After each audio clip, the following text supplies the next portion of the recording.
Welcome to another episode of Literary Gladiators, the show where we discuss and debate literature in all of its forms. If it's written work, it's game. Let's meet the panel. Hi, I'm Larry. Hi, I'm Jesi. Hi, I'm Renny. And I'm Josh. And today we are going to be going over an ancient play written by the comic playwright Aristophanes. And this particular play that we're going over is The Birds. And Aristophanes is of the time of Socrates, Euripides, and Aeschylus, but the three of them were tragic playwrights. Aristophanes was a comic playwright. His plays were more inventive, where the others would often incorporate existing figures in history or mythology. Aristophanes was a bit more creative and would create characters of his own devices. The Birds was written toward the middle of his career. I believe it was 414 BC. Going back Yeah, it was, I can get the number. We should be doing this when we're going to do Last of the Wine. It's the exact same period as the novel. Yeah, we'll be getting to the Last of the Wine in a few weeks, actually, or no, maybe a few months. Because I have a date for. I'm pretty sure because it was. I think it was around the. Yes, it was 414. It's in the Peloponnese Sicilian, War, because he wrote Lysistrata, which is what I read in college, which is the one, and they actually presented it on Broadway in '67 or '68 because it's the women who refused to go to bed with their men until they stopped fighting the war. The war lasted 30 years. Well, it was off and on. It wasn't every day, but this is the period. Yes. Wow. The Birds is also viewed as his most famous, most successful play, and it got a nudge in an episode of The Odd Couple, password episode, where the password was birds, and Felix, his one-word clue to Oscar was Aristophanes. I don't remember that. And when the next password was ridiculous, Oscar was Aristophanes. And because Felix is such an expert on the game, he recognized the tone, and it was ridiculous, and they were correct. That's funny. But yeah, it was a good. That version of The Odd Couple. The Jack Lemmon, Walter Matthau, and the Tony Randall, Jack Klugman versions are by and far the best versions. I saw them on stage on my honeymoon. Which ones? Actually, Walter Matthau and Art Carney, just before Art Carney had a breakdown and went to Connecticut to recover. I don't remember who replaced him. Art Carney's great, though. Yes, he was. It was a fabulous. Him with Jackie Wilson. I did not like the. This is way off our topic. I did not like the ones on TV, although I came to like them, Jack Klugman and Tony Randall. But I didn't like them at first because to me it was very different from the play. Mm-hmm. But then so was MASH. The movie MASH and the TV show MASH. I think the TV show was better than the movie was. But yeah, I would say we're so used to the TV show. Yes, you get so used to things. Yeah. But and it's just the actor that even though there was one holdover from the movie, and that was Radar. The women. Oh, and MASH. From MASH, yes. Yeah, Radar was the only one from the film. The original cast. Yes. Yeah. The discussion starter I have for The Birds is, why create a political utopia structured around birds? I think because this is cloud cuckoo land, which is probably what most utopias actually are, and because they are bird-brained. I'm going to relate this to something personal. Years ago, a member of my family attended Yale and was in the 60s and lived in 2 communes because that was the big thing of the time. And in a commune, everybody would live equally, and so everybody had something to do. You either shopped, or you cleaned the toilets, or you washed, or you cooked, or whatever. But in every one of them, there was somebody who would not do whatever the allegation was, and so eventually, everything in the toilet would be black.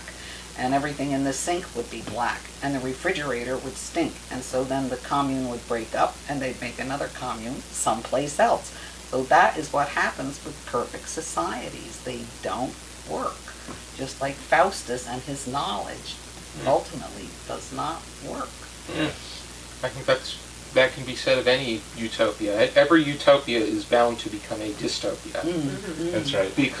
But especially when it's operated by a human. I just can't help but think about that story within a story from 1984, where someone will play on that idea of absolute utopia that benefits all, and once that person reaches the point that they were fighting against, they become that ruling force. Yeah. That the people were fighting, that they were fighting against themselves. It seems to be that way. And it's like, in the Greek time, right, the best understanding that they had of reality was that man serves the gods, right? And respects the gods and all this. And that's what's being overthrown in this utopia. And yes, the birds are going to replace the gods. Right. And that is quite an interesting concept. I don't know how old the idea of a bird brain. As far as this translation is concerned, they use this is the R.H. Webb version. Okay, I have one of mine is Latimer, and I have to say I trust Latimer because I've read his Odyssey and Iliad, and he does translate. And mine it is in iambic hexameter. It's not a free translation. It tries to follow all the epithets and conventions of an actual Greek play. So I think you get a pretty good read from it.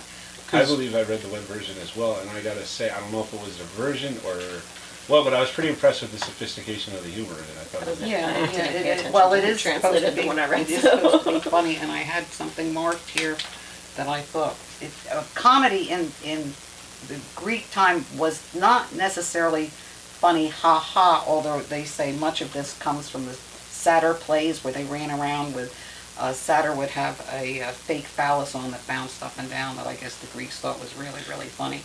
And they chased these young women that, of course, were boys because they didn't have any women on the stage, around the stage, and that was hysterical. But I did like this, where they're introducing the birds, and our hero says, I'm not going to say his name, and there's a widgeon, I think, and his elocutor says, and here comes a female plover, but who's that bird behind her? And our hero says, her lover, the horny pecker.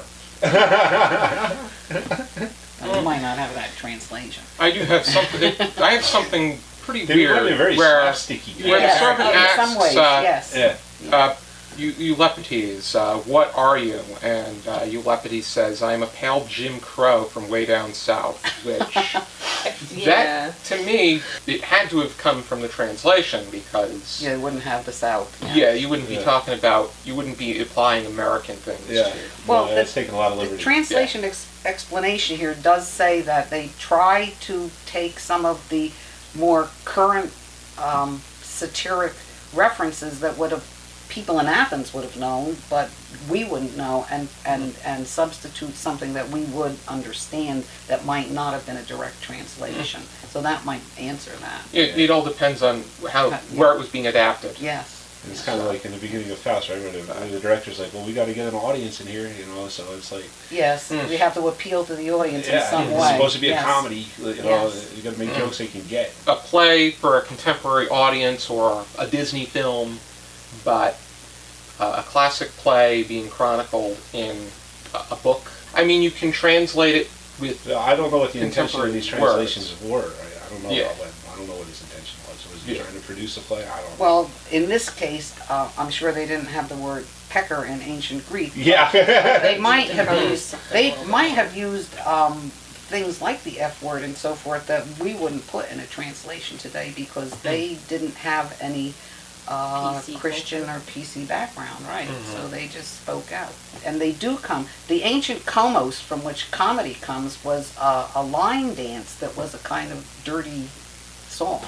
So that's where that comes from. So I guess it makes more sense that they're making some more derogatory so they would make some more sexual allusions and so forth. Yes, well this was Dionysian from what I don't know. From what I heard though, this was performed, I don't know. I listened to a radio play of it too. And it was from the 50s, and they said it was a Dionysian festival. I don't know if that's actually true or not, or if they were just Okay, it could have been the Dionysia. They had the greater and the lesser Dionysia, and they were big festivals.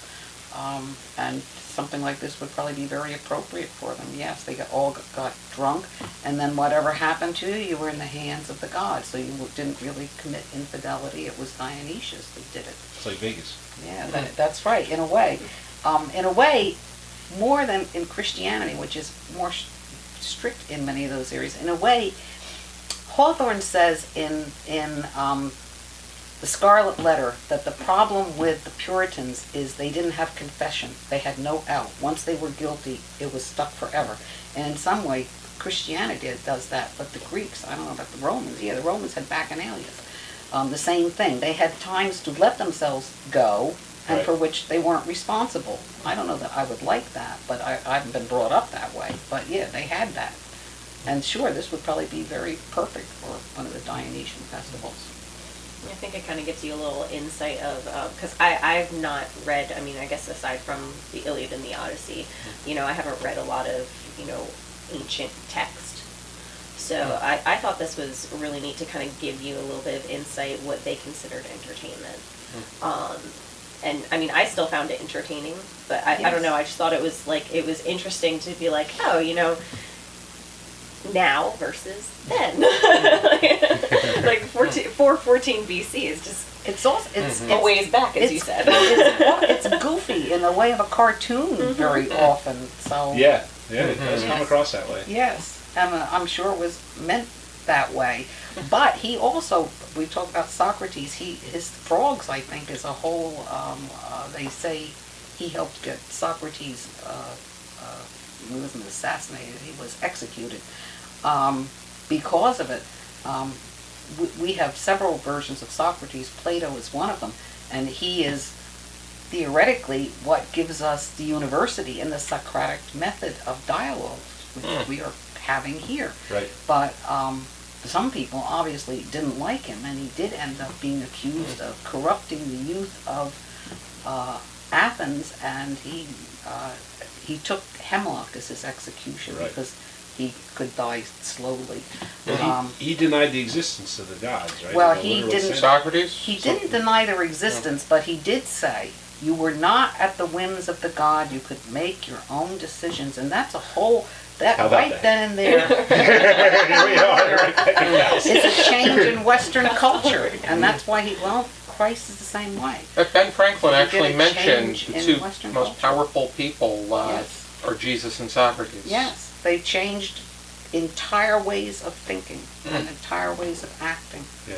I don't know that Although Socrates exactly knew that's what he was doing at the time, but supposedly he asked people, how do you know something?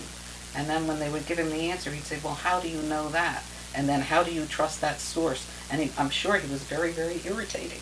Oh, Yeah. And like he a child asking why. And he taught young men, 14, 15, 16, he wanted you at what we call the period of metacognition, where you can think about your own thoughts, your own death, and so forth.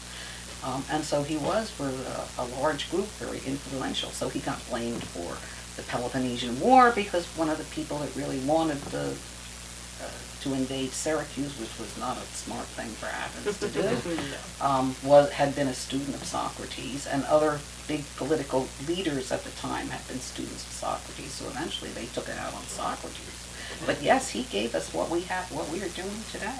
Actually discussing and talking, and not saying, well, it's because Zeus said this, or it's because Aphrodite demands that. Well, yeah, I mean, I would give Christianity a lot of credit in that Yes. regard as well.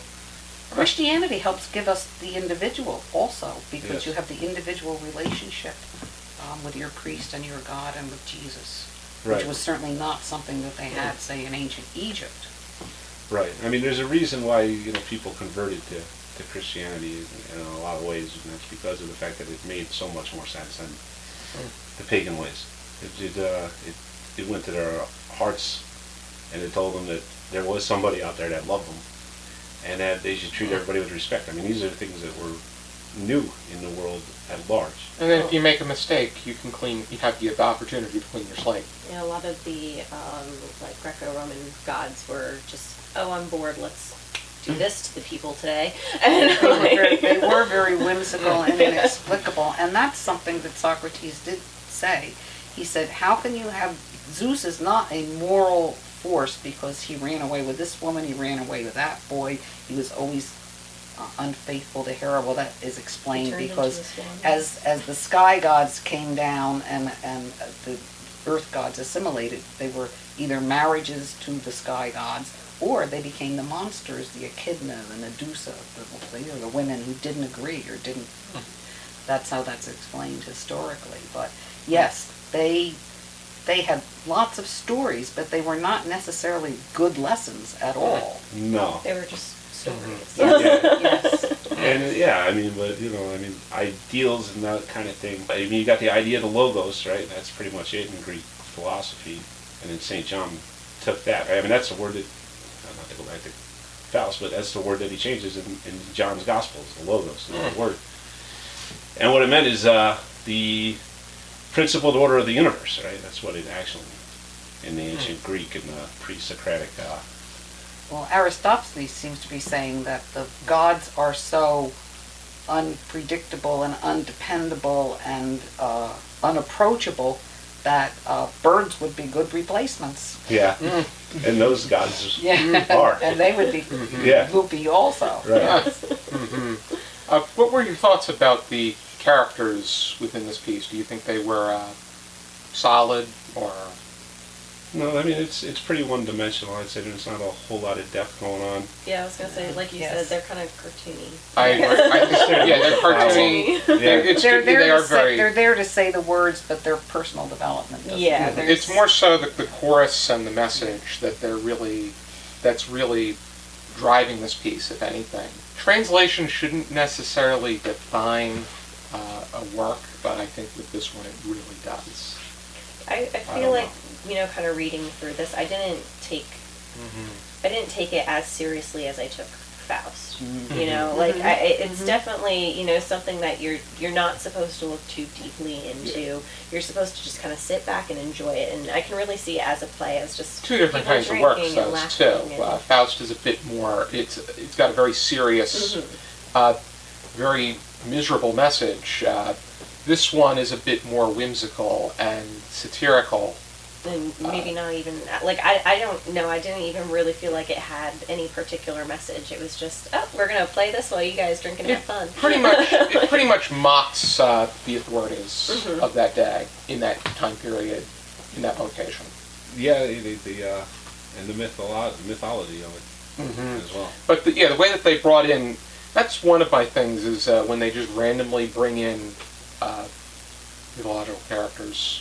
Kind of like with Cymbeline by Shakespeare, where just flew in on an eagle randomly. It's like it's kind of like where these people are engaged in a comedic encounter, and then the Marx Brothers just randomly run onto the stage and engage in their signature antics. Harpo and his horn, Groucho and his one-liners with the cigar, Chico and his his piano, but he's also the way that he interprets words. Like instead of a sturgeon to him is someone that operates in a hospital, or the sanity clause. There's no such thing as a sanity clause. Otherwise, do we have any final thoughts? Well, I was going to say I didn't exactly realize that they were speaking of utopias in ancient Greek. I thought that was something that also came basically from the Romantic movement.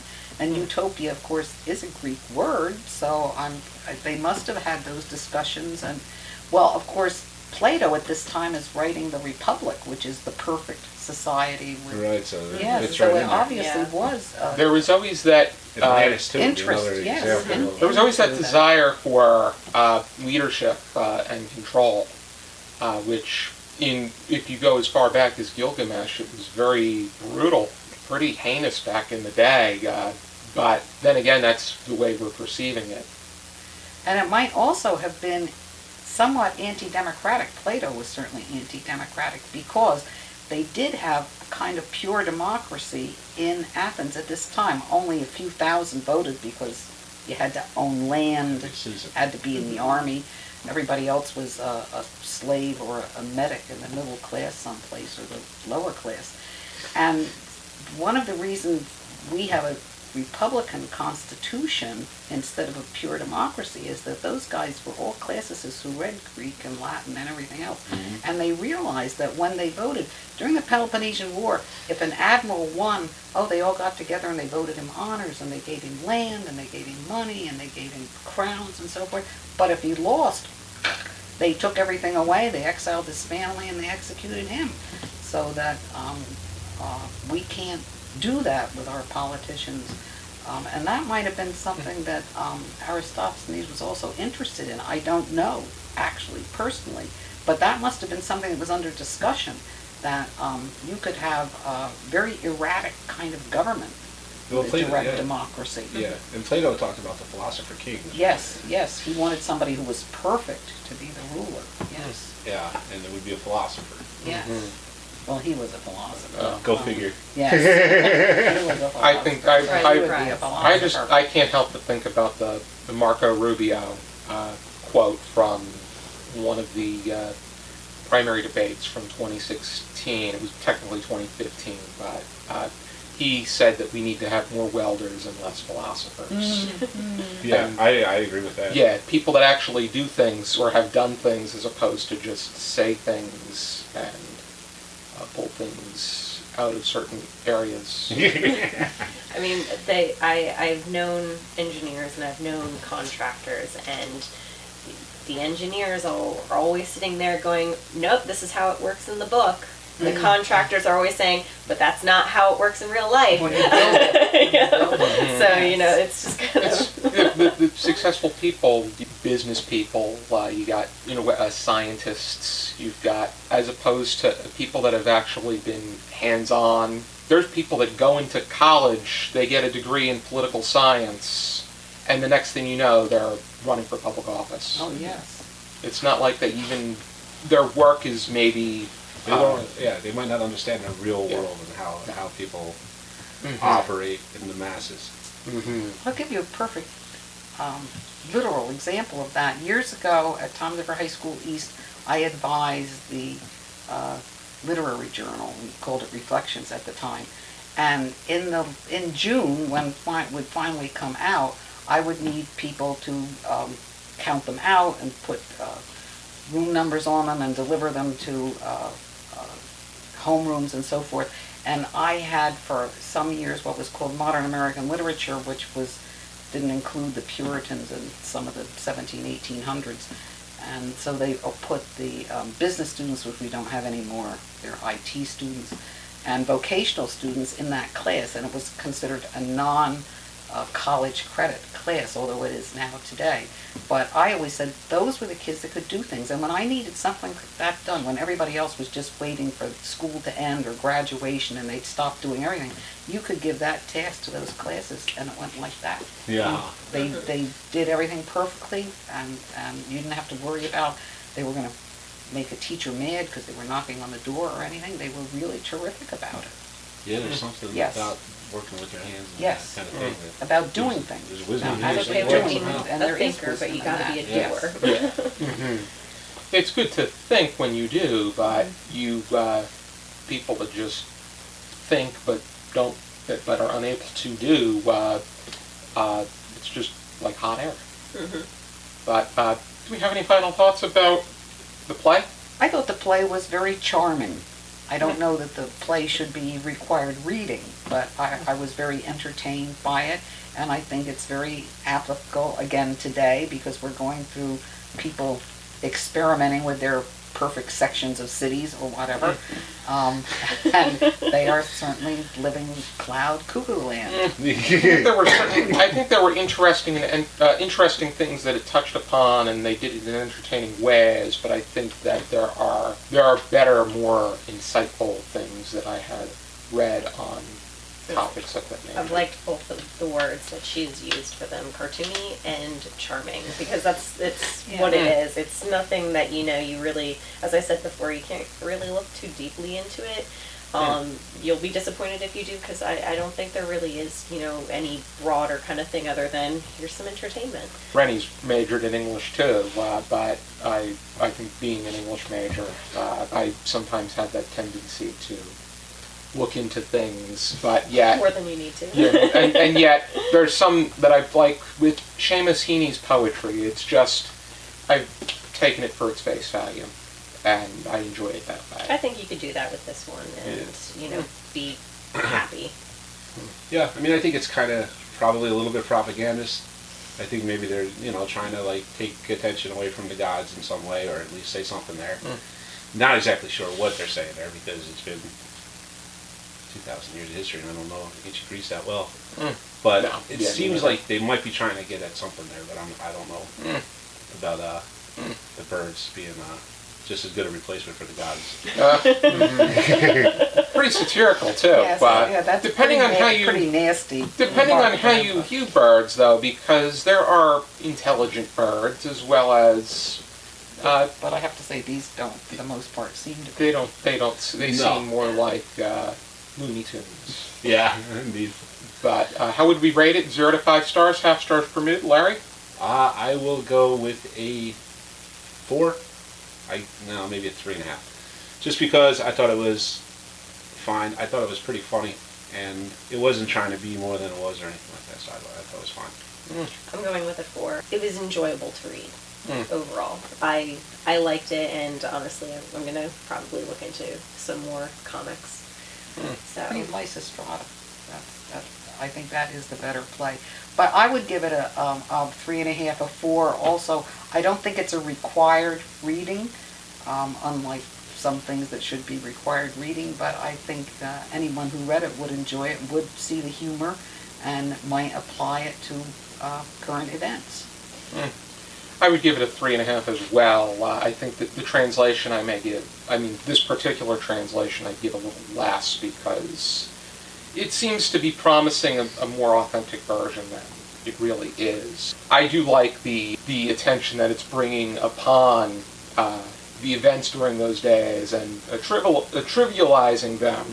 The banter is very lyrical and whimsical, and I think that as far as making things come together, I'm thinking a lot of plays during that time were known to just randomly incorporate mythological characters. It's not necessarily my thing. I know that there's the authentic ones would, it was primarily about them, but it was more so a dramatic experience or a history instead of just a splat on the page. Yeah, like that one satirical note, right, where there's that one character, I don't remember who it is, but they're just taking shots at him, and he's like, well, that's what Socrates does with me. Oh. You have Prometheus, who wants to keep himself shielded, because he doesn't want Zeus knowing that he's there. I think there's a philosopher. Already, if you're interested in checking out this and the complete plays of Aristophanes, here is the Bantam Classic edition. Be sure to join us next time on another episode of Literary Gladiators. For now, keep reading. Hi there, this is Josh, and next time on Literary Gladiators, Larry, Jesi, Charlie, and I will be discussing the distaff by Arena, featured in Women Writers of Ancient Greece and Rome, an anthology edited by I.M. Plant. Be sure to support us on Patreon, because that will allow us to come up with the resources that we need in order to provide you, the viewer, with even more material. Be sure to join us next time, and for now, keep reading.